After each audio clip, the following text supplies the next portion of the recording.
गुंतलेले मनवेडे तुझ्या सवे पर्व दुसरे भाग 1. संध्या आणि वेदची कथा, त्यांच्यातील नोकझोक आणि वेदचा अफाट राग यासोबतच जाऊया आपण पुढे घेऊन कथा. वेदने आपल्या तोंडाची वाफ संध्याच्या कानाजवळ येत सोडली आणि ती अगदी गोरीमोरी झाली. गाल लगेच लाल झाले आणि अंग एकदम फ्रीज झालं होतं. 2 मिनटं सगळं थांबल्यासारखं वाटत होतं. तिने आपला चेहरा ओंजीत लपवला. हा वेद पण ना, एरवी मुलींपासून लांब असतो सांगतो, मग हे बरं सुचतं त्याला. वेद स्वतःच्या वागण्यावर हैराण झाला होता. संध्याशी मस्ती करण्याची त्याची इच्छा होत होती. संध्या बेडवरून उतरत धावतच फ्रेश व्हायला गेली. फ्रेश झाल्यावर लगेच किचनमध्ये गेली. वेदला बघतच नव्हती.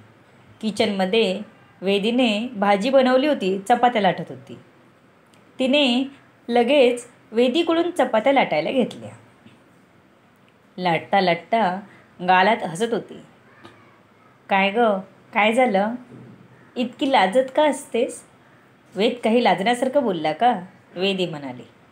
नाही, काही नाही, संध्या म्हणाली. अगं मग एवढी लाजेची लाली का चढली? वेदी संध्याकडे बघत म्हणाले. आई, जावं तुम्ही, किती चिडवता. वेद काही नाही बोलला. ते फक्त काही नाही. संध्याला तो जवळ आलेला आणि ते सांगायला लाज वाटत होती. मला चपात्या लाटू द्या ना आई, संध्या घाई करत म्हणाले. वेदी मान हलवत हसली आणि बाहेर निघून गेली. वेद तयार होऊन डब्बा घ्यायला किचनमध्ये आला. संध्याला त्याला नजर मिळवायला नको वाटत होतं. ती चपात्या लाटण्यात आपण मग्न असल्याचं दाखवत होती. वेद तिच्या पुन्हा जवळ आला तसं ती पुन्हा स्तब्ध झाली. अंगावरची लव लगेच उभी राहिली. वेद जवळ आला की संध्याला काय होत होतं तिलाच कळत नव्हतं. त्याने स्टँडमधला डब्बा घेतला व भरला. त्याला डब्बा भरून घेताना आणि गालात असताना बघून संध्याला आपल्या मनातल्या विचारांची कीव आली. आपण असा कसा विचार करू शकतो? आपण 4 दिवस नाही राहू शकत इथे. आपल्याला जायला हवं घरी, नाहीतर असे विचार करून करून वेड व्हायची वेळ येईल. ती चपात्या बनवता बनवता विचारात हरवली होती. बाय संध्या, त्याच्या आवाजाने दचकून भानावर आले. अगं अशी काय? भूत बघितल्यासारखं काय दचकतेस? मी खाणार थोडी आहे. वेद तिच्याकडे बघत म्हणाला. तसं तिला आपल्या मूर्खपणावर हसू येत होतं. इतक्यात वेदीत आला त्याचा डब्बा भरून घ्यायला. अरे संध्या, तू चपात्या बनवतेस? बघू कशा झाल्या. वा, छान, वेदीत निरखून बघत म्हणाला आणि डबा भरून बाहेर आला. तसं त्याला वेदने गाठलं. काय रे, काय बोललास तिला? संध्या, वहिनी म्हणायचं, वहिनी. होणारी बायको आहे माझी ती. नाहीतर मी पण म्हणेन साधना. वेदीत त्याच्याकडे बघतच राहिला. संध्या घरी आली काय? वेदमधला बदल त्याला दिसला होता. ओके, नो आर्ग्यू, वहिनी. झालं समाधान? वेदीत म्हणाला. वेदीत उगाच त्याच्याशी पंगा घेत नसे. कधी सटकेल त्याची आणि मलाच धुवून काढेल माहीत नाही. वेदीत बोलला आणि जायला निघाला. आर यू सिरियस अबाउट दिस? वेदीतने वेदकडे किंचित शंकेने बघत विचारला. या, मी तिला लग्नासाठी विचारलं आहे. मी तिला ऑलरेडी लग्नासाठी विचारलं आहे. तिने वेळ घेतला आहे, वेद म्हणाला. ओके, म्हणजे विकेट पडली म्हणायची. वेदीत थोडं मस्करीत हसत म्हणाला. वेद मात्र गालात हसत पुढे निघून गेला. त्यांची मस्ती वेदी आणि वेदांत बघत होते. तेही खुश होते. आज कामात लक्ष कमी आणि संध्यासोबत झालेला संवाद जास्त आठवत होता वेदला आणि नकळत ओठांवर हसू उमटत होतं, जे तो खूप कमी वेळा दाखवत असे. कामावर त्याची कीर्ती तो तापट असल्याचीच पसरलेली होती. आज त्याला असं स्वतःशीच हसताना बघून सगळे एकमेकांना खुणवत होते. वेदित एका डिपार्टमेंटला आणि वेद दुसऱ्या डिपार्टमेंटला. एकाच कंपनीत दोघं काम करत होते. वेदित मॅनेजरपदी होता. बॉसचा लाडकाही होता. कामात कधी हलगर्जीपणा नाही. वेळेत सगळं पूर्ण. त्यामुळेच वेदवर बॉस खुश होता. वेदने कामात चूक नको म्हणून काम थांबवलं आणि खुर्चीत बसून राहिला. संध्याकाळी निघताना त्याने बॉसला सोमवारच्या सुट्टीबद्दल सांगितलं. बॉसने त्याला दिलीही. इकडे संध्याने छान जेवण केलं. वेदीसोबत थोडा वेळ घालवला. ती चित्र काढत आपला वेळ घालवत होती. तेव्हा वेदीनेही शिकायचा हट्ट केला. संध्यानेही अगदी मनापासून वेदीला चित्र काढायला शिकवलं. वेदी खुश होती चित्र काढायला शिकवलं म्हणून. वेदांग झोपला होता दुपारी आणि ह्या दोघी छान गप्पा करत चित्र काढत होत्या. हळूहळू संध्याकाळ होत आली तसं संध्या फ्रेश होत जेवणाकडे वळली. वेदीने तिला मदत करत होती. आता ते दोघी यायची वेळ झाली होती. संध्याला वेद कधी येतोय असंच झालं होतं. वेद आणि वेदित एकत्र बाईकवरून आले. आत येताच वेदची नजर संध्याला शोधत होती. काल पाणी घेऊन पुढे आलेली आज आली नव्हती. आपण काल तिला एवढं रागवायला नको होतं. बॅग बेडरूममध्ये ठेवत दोघेही फ्रेश झाले. वेद किचनमध्ये गेला. त्याला चैन नव्हती पडत. बघितलं तर संध्या जेवण करत होती. बाकी कोणी नव्हतं. तिथेच ओट्याला टेकत वेद संध्याच्या बाजूला उभा राहिला.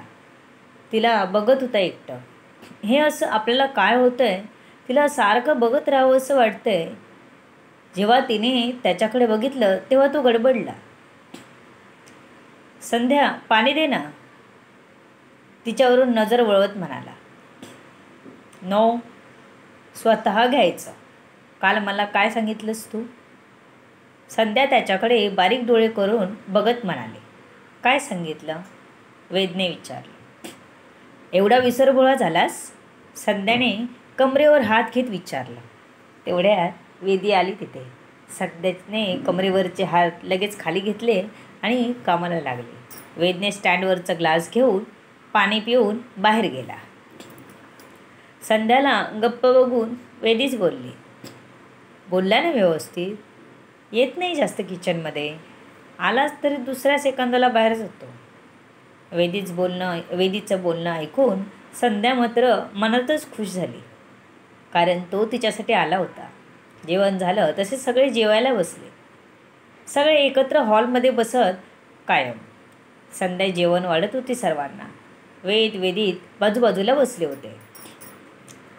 आजही तुझ्या आवडीचं जेवण आहे वाटतं, वेदला कोपराने ढकलत वेदित म्हणाला.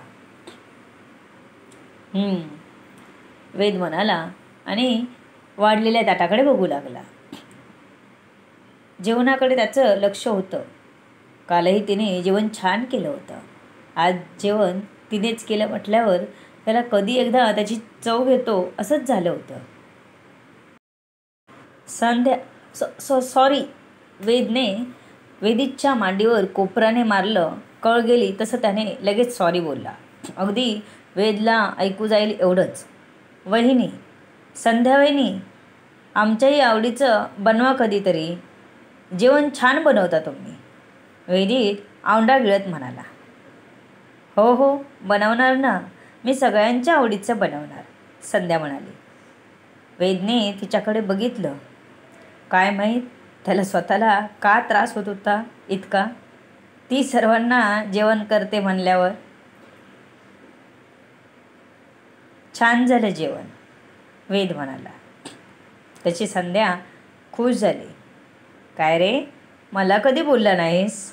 वेदीने वेदकडे बघत प्रश्नार्थक नजरेने विचारलं. काय गं आई, नेक्स्ट टाईम तुलाही सांगेल, ओके, वेद म्हणाला आणि बेडरूममध्ये गेला. बेडवर पडला आणि त्याला आठवलं आई आणि संध्या त्याच्या बेडरूममध्ये झोपणार आहेत. तो थोडा वेळ लोळला बेडवर, नंतर उठला आणि बाहेर येऊन सोफ्यावर बसला. अरे, मला वाटलं आज तू बाहेर झोपायला येत नाहीस की काय, वेदांग म्हणाले. बाबा, सगळेजण आपली चेष्टा करतात बघून तोच वैतागला होता.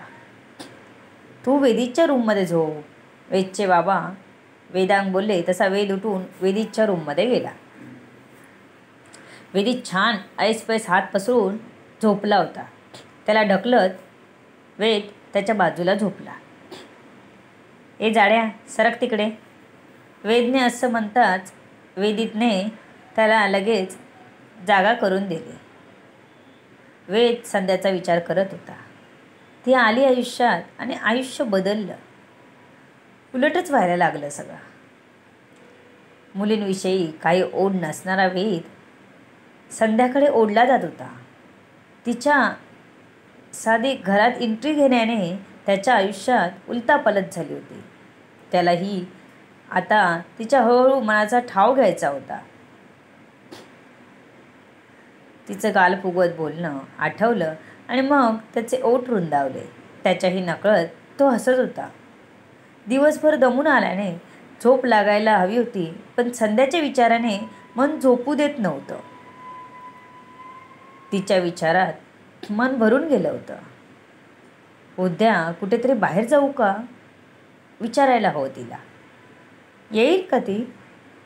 डोळ्यात खूप सारी पॉझिटिव्हिटी आहे तिच्या. आमचं जमेल हळूहळू, या विचाराने तो चमकला. किती विचार करतोय आपण तिचा. तो ह्या कुशीवरून त्या कुशीवर होत विचार करता करता झोपला. नेहमीप्रमाणे तो उठला, वर्कआउट केलं आणि आंघोळीला गेला. संध्या तो बाहेर यायच्या आधीच उठून किचनमध्ये गेली होती. कालची सकाळ आठवून तिला परत परत अंगावर शहारा येत होता. वेद आणि संध्याचं जमतंय काय, आपणही बघूया पुढच्या भागात. हे गाईज, कशी वाटली कथा मला कमेंट करून सांगा. नवे पर्व तुम्हाला आवडत आहे का ते सांगा. ह्या पर्वाची सुरुवात मी आधीच गुंतलेले मनवेडी तुझ्यासवे मध्ये केली आहे. तिथूनच पुढे ही कथा लिहिली आहे. तुमच्या कमेंट खूप खूप महत्त्वाच्या आहेत. ह्या कथेचे सर्व हक्क लेखिकेकडे आहेत. धन्यवाद.